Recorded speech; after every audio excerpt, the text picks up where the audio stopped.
What's up everyone? So I just want to greet you a happy New Year, especially sa Pilipinas. Nauna na silang mag-celebrate ng New Year. Dito mamaya pa, mahuli pa kami. So for today's video, papakita ko sa inyo kung ano yung nabili ko para sa sarili ko this Christmas. So makakatulong to para somehow ma-share ko sa inyo yung POV na tinatawag, point of view.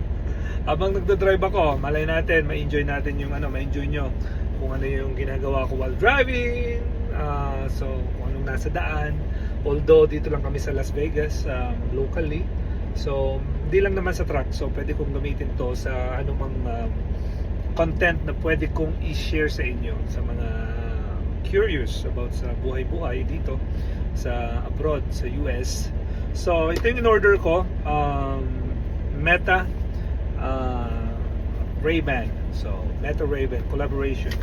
So in order ko ay yung transition na so parang ano na rin to unboxing.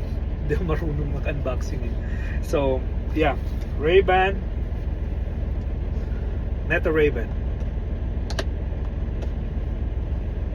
Right. So pag-aaralan ko pa paano to gamitin.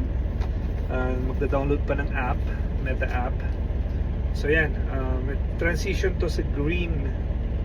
So ngayon clear siya. So even at night pwede ako makapag-capture. So perfect, di ba? So how do you like it? Rate it.